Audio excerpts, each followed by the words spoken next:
Hi everyone, welcome back to Virtues Voyager. I'm Lizzie and today we're going to be talking about assertiveness. So what is assertiveness? To be assertive means to be positive and confident. It is knowing that you deserve respect.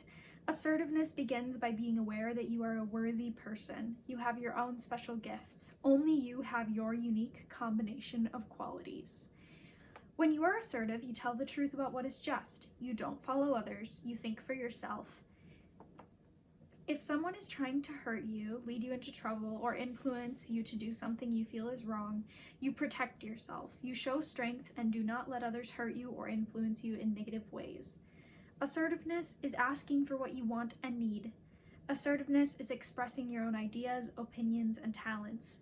When you do this, you serve the world in your own special way. So I think that's really interesting that it says you serve the world in your own special way, because a lot of times people who are not assertive, they lean into the more passive side of things. And there's also people who lean into the more aggressive side of things. And assertiveness is kind of that balance between the two. And for people who are passive, they kind of think, well, if everybody else is happy, then it's okay. But they don't realize that they are part of everybody and their opinion does matter. And so then when they start pushing that down for a super long time, sometimes they don't even know what they want. So learning to be assertive with yourself and say, okay, I have certain needs or wants or desires or whatever, and I should include myself, can be a really big step in towards living a more authentic or happy life, or whatever you want to call it, just like a more elevated version of who you are. And so I think that's really interesting. And then on the other hand, being too aggressive and thinking that your needs matter more than other people's isn't a great way to go either, because then you can kind of step on other people's opinions and you might not even hear what they have to say, and their solution or their idea or their thought or their preference might actually lead you to something that you really enjoy too. So finding that balance of being assertive between being passive and being aggressive. I know there's also this term passive aggressive, and I would lump that more into aggression, but it's almost like aggression with a fear of conflict, right? Like there's this idea where you go, oh, I mean, that's fine. And so it's sort of this aggressive thing that you're saying to these people, but there's nothing specific that people can pick out and be like, oh, you're being so aggressive and you're being so rude and you're being so awful. So on either end, the passive or the aggressive is just taking one end or the other.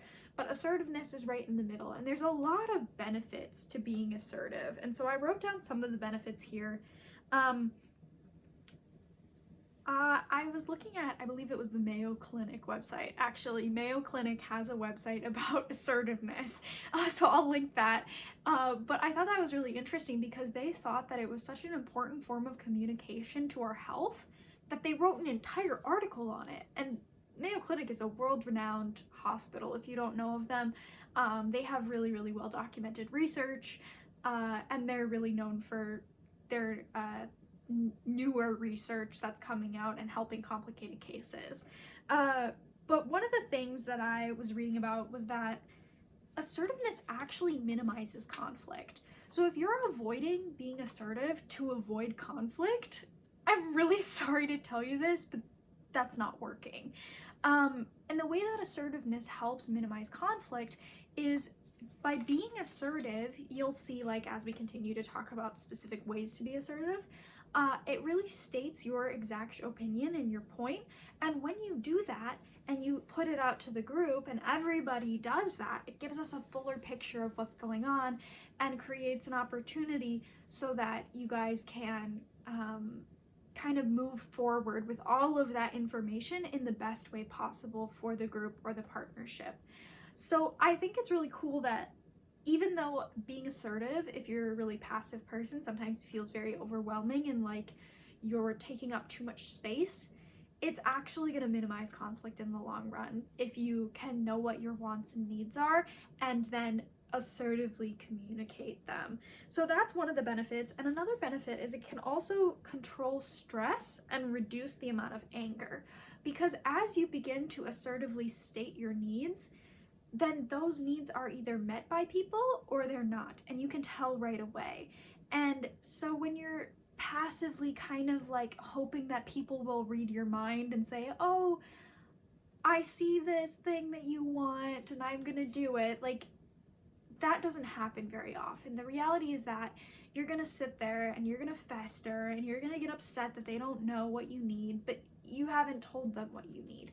So over time, as you begin to state these preferences and these boundaries and have assertive communication, it has the benefit of reducing longer term fights or problems and getting you what you need and getting the other person what they need, because you're not going to know what somebody needs unless they tell you.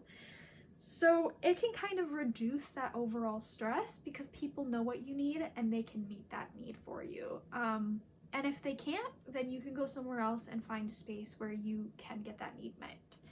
Another thing is that it reduces anger. So a lot of times over time, these little stresses build up. Oh, they didn't get me flowers for my birthday. Well, how would they know you want flowers for your birthday unless you said so at some point? They might just assume. But for the most part, if you tell somebody that, they're going to be so happy to get that for you. And so it's kind of, as you become more and more assertive and you state those things, you'll get more of your needs, and then there's a lot less conflict overall, and there's a lot less anger that sits inside of you over things that could have been prevented. And I'm not saying that it's easy to be assertive, especially if you tend to be more on the passive side of things. Or honestly, if you tend to be on the aggressive side, sometimes toning that down and finding a more level playing field for everybody with assertiveness can be difficult as well. So I just wanted to talk about next some barriers to assertiveness, because you might be thinking, well, why am I not assertive? And there's a lot of things that can impact that, including the fear of conflict. We talked about that earlier. And I want to assure you, being assertive in the long run will reduce conflict. So that's really great. If your fear of conflict is stopping you from being assertive, just give it a try and see if it works for you. Another thing is lack of skill. Sometimes if you don't have practice being assertive over your lifetime, it can be really hard to start. So I'm going to help you guys build some of those skills today. I'm going to go on to the back and talk about really specific ways that we can think about being assertive and practice it. Another thing is low self-esteem. You don't think that your opinions or values are valuable enough to the conversation, and so you just don't even bring anything up. And that's another really hard thing, but just know that you have worth no matter where you're at in life, no matter who you are, no matter, your past or your worries about the future. Like, you are valid as an individual, and it's okay to have wants and needs. And there's a lot of things that you can do to also build your self-esteem and work on that. So that'll be down the road. Stick around and I'll be here. Another thing is cultural norms. In some cultures, it's really considered rude to be assertive and say exactly what you want. There's all of these kind of underlying assumptions about how you should act and what you should do and what you should want. So I can totally see how cultural norms could influence being assertive as well.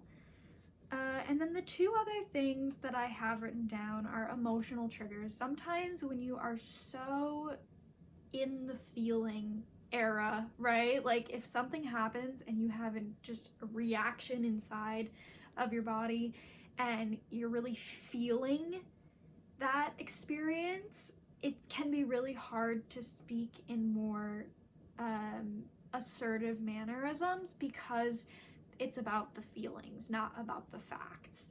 So sometimes taking a step back, taking some time for those feelings, and then moving forward with being assertive when you feel ready can be a really great thing as well. Feel free to walk away.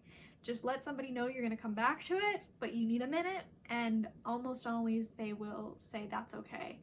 Another thing is resistance from others. So sometimes when you have people in your life who are not used to you being assertive, or who are very more towards the aggressive form of assertiveness, even into aggression, they might not respect your form of assertive communication.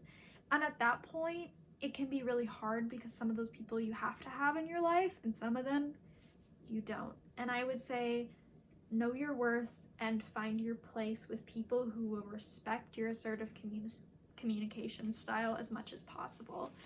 So to kind of sum it up, I think that there was also, I wrote down the 3 C's of assertive communication because I thought that they were really a good summary. And they are confidence, clarity, and controlled.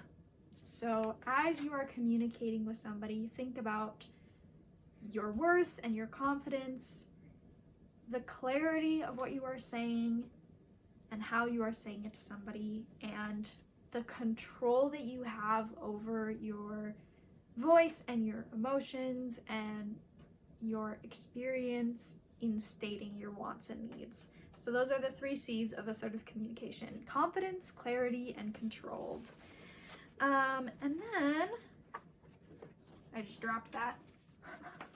Okay, we'll move on to the next portion. We talked a little bit about why practice assertiveness, and then how do you practice being assertive. So this says that you need to be assertive, you need to remember how worthy you are. You stand up for what you know is right.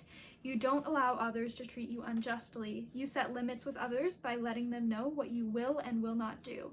You listen to yourself and decide for yourself. When you have ideas, you speak out even if you feel shy. You are your own leader. Being assertive does not mean that you control things or that you always get your own way. It means that when someone asks you what you think or how you feel, you don't just tell them what they want to hear. You honestly and tactfully tell them what is true for you.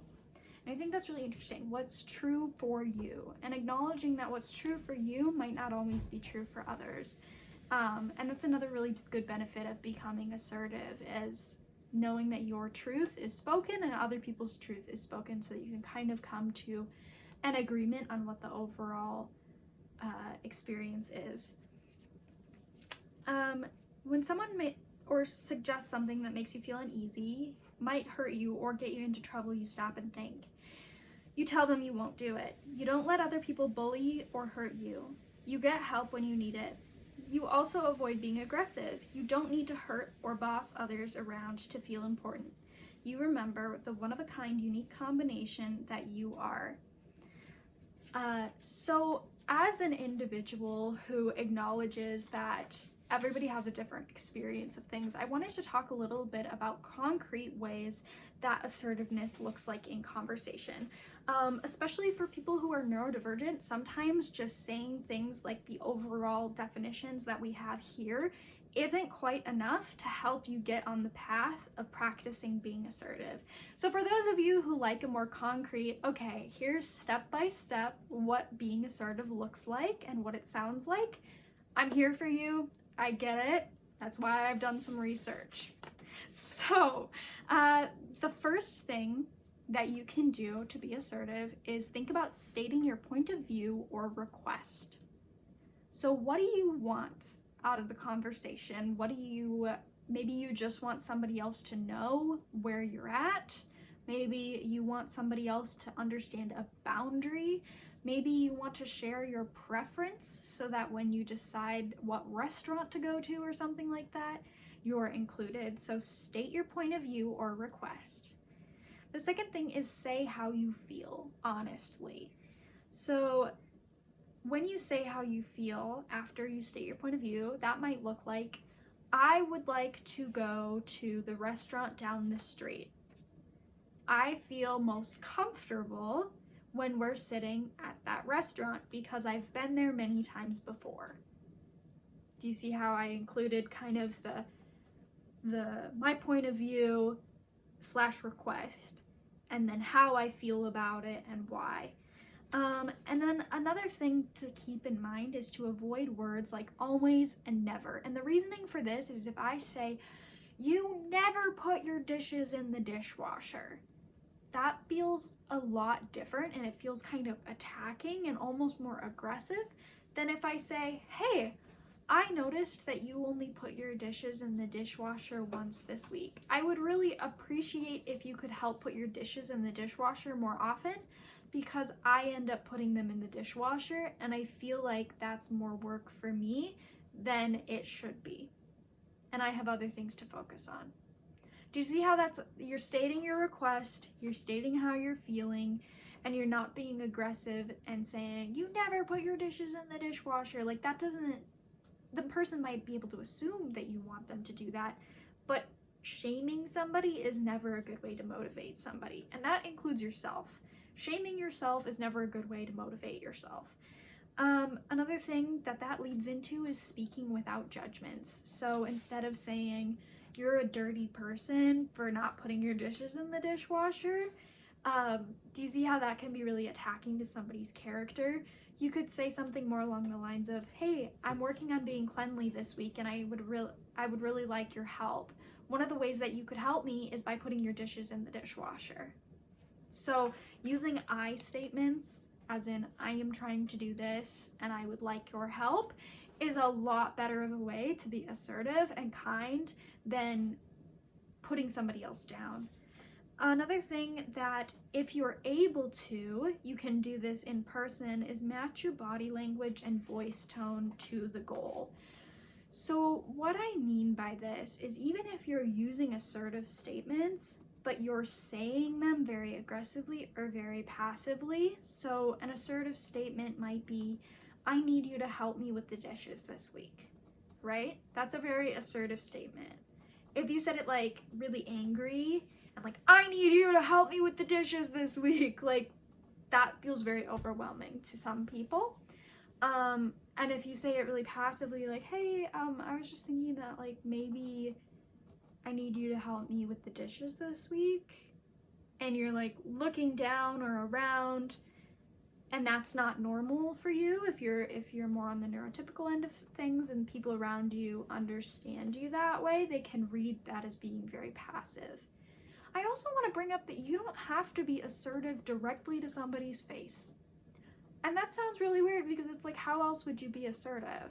But if you communicate better in writing or in, other ways, absolutely feel free to use those ways. If you want to send somebody a video of you being assertive, if you want to send somebody a text message, if you want to send somebody an email or write a note, those are absolutely all valid ways as long as the person knows that you are trying to stand up for yourself and you're trying to get better at being assertive. Trying that out with like loved ones who already understand you and your personality and are willing to work with you can be really helpful. And that could be family, but it could also be friends.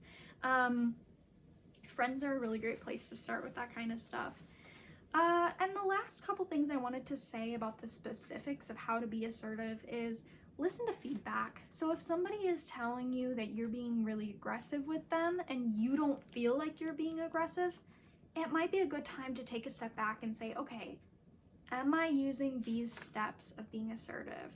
And if you're not, you can try again. And you can also apologize and do things, however you need to work it out. But that's one really good thing, is listening to feedback. And a lot of times it'll just be like, hey, I actually really like that restaurant too, let's do it. Or I kind of want to go to this restaurant because of X, Y, and Z, and then you can work it out. So listen to feedback. The last thing I have on my concrete ways to be assertive is walk away if needed. And what this can look like is saying something. You can choose a different phrase if you want, or you can use this one.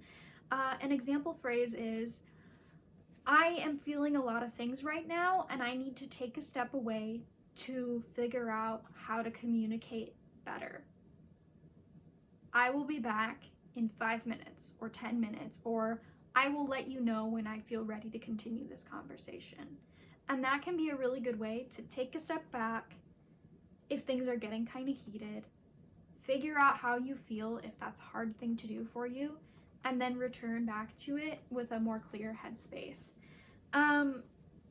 Don't leave them hanging forever though. Ideally, you would come back to the conversation. So those are some ways of how to practice being assertive. This says, if you have ideas, you speak out even if you feel shy. You are your own leader. Being assertive does not mean that you control things or you always get your own way. It means that when someone asks what you think or how you feel, you don't just let them tell them what they want to hear. You honestly and tactfully tell them what's true for you. Then we'll move on to signs of success. So if you've practiced this a little bit and you're coming back to this video to kind of do some reflection, some signs of success are that you recognize you are worthy of respect, you think for yourself, you tell the truth about what is just, you ask for what you want and need, you set boundaries about what is right for you, and you freely express your thoughts and feelings. So if you did those things, congratulations, you're working on being assertive and it's going well. And then keep in mind, all of these virtues, they require some practice. So this isn't something that you just automatically have a lot of the time. This is things that you work on. So if you need more practice, some signs that you might need more practice are you forget that you are a person of value. You're a person of value. And you let other people lead you into trouble. You feel inferior to others, or you tell others only what you think they want to hear. If you are too passive or too aggressive.